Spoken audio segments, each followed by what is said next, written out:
Eu tenho o prazer de bater um papo neste segundo bloco do Gazeta Entrevista. Converso com o advogado Sérgio Farias, ele que defende o delegado Carlos Baima, o juiz Gilberto Matos, da comarca de Acrelândia. Como você já sabe, durante toda a semana nós temos ouvido as partes envolvidas nessa questão. Dr. Gilberto Matos pediu a prisão do delegado Carlos Baima e do pai do prefeito cassado de Acrelândia, o Paulo Araújo, pai do Carlinhos, e com o argumento de que considerava, segundo o Código de Processo Penal, o artigo 312, que a ação do delegado e do Paulo Araújo, pai do Carlinhos, poderiam estar, de alguma forma, sendo tendenciosa, sendo prejudicial ao andamento do processo em virtude de coação a testemunhas ou outras ações ilícitas. O delegado Carlos Baima está preso no presídio Francisco de Oliveira Conde, está em greve de fome desde ontem, 18 horas, e agora vamos ouvir o seu advogado, doutor Sérgio Farias, a respeito desse imbróglio todo que envolve essa suposta, essa já conhecida e também chamada de suposta investigação paralela. Aqui o advogado disse que não é nada de suposta, uma investigação normal que é do cunho do delegado instaurar.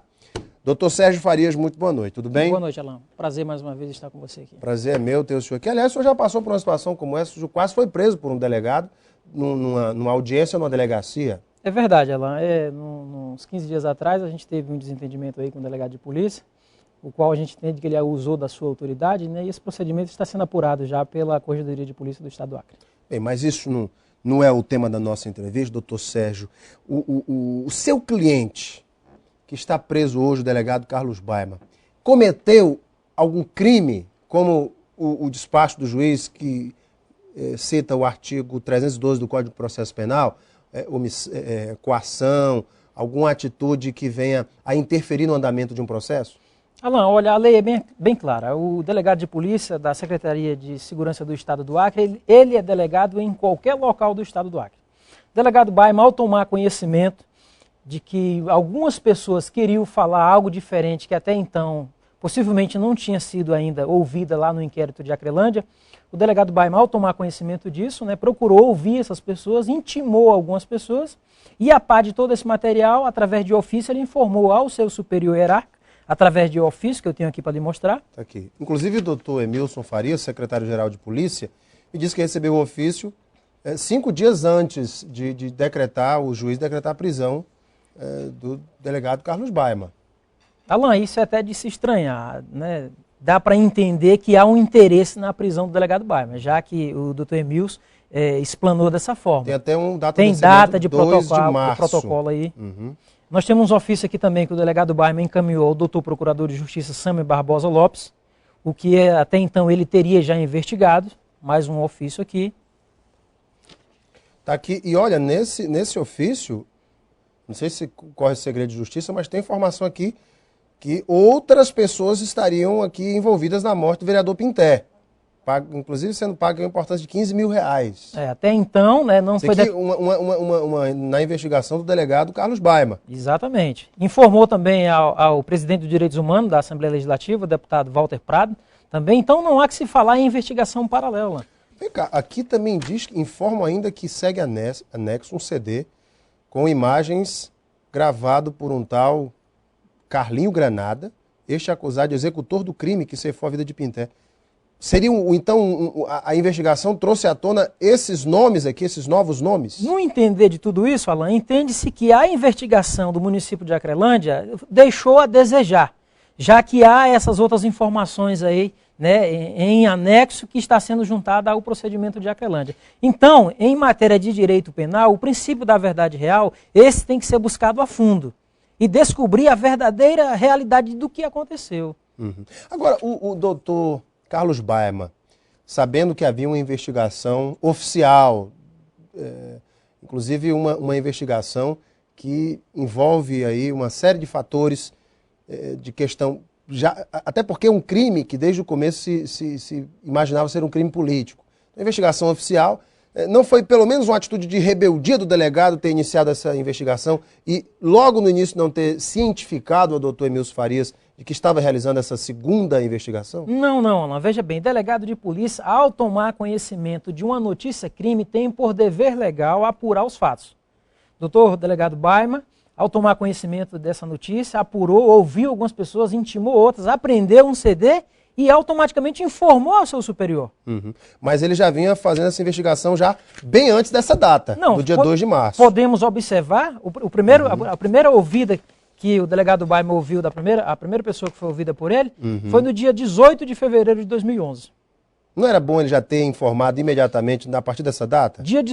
No dia 18 de 2011, o delegado Baima ouviu as primeiras pessoas e, na sequência, terminou de ouvir a última pessoa e já informou no dia 2 de março ao seu superior.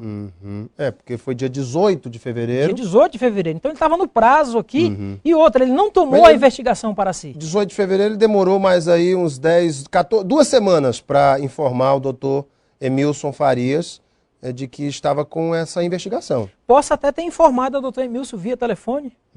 Isso aconteceu? Não sabemos, Mas o que valida todo o procedimento do delegado Baima é os ofícios. É quando ele formulou.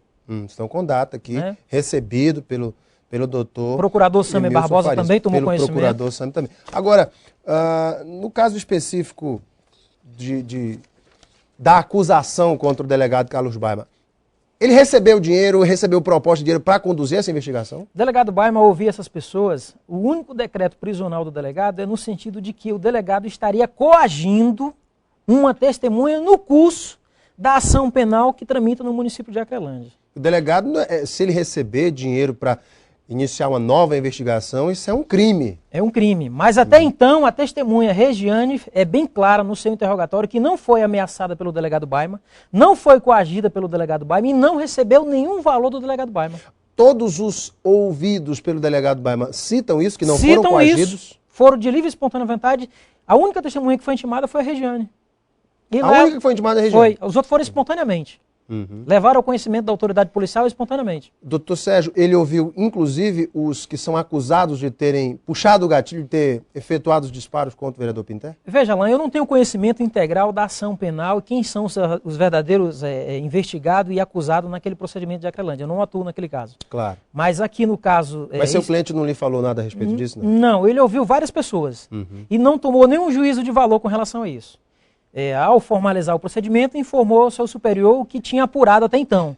E deixou a critério do seu superior tomar um juízo de valor e enviar esse material ao processo principal de Acrelândia. Tudo bem. E pelo que está aqui nesses ofícios, devidamente carimbados e recebidos, o delegado Baima comunica que, ele até diz aqui, sugiro humildemente seja instaurado um outro inquérito policial para investigar o fato criminoso, uma vez que o fato foi de muita repercussão na sociedade.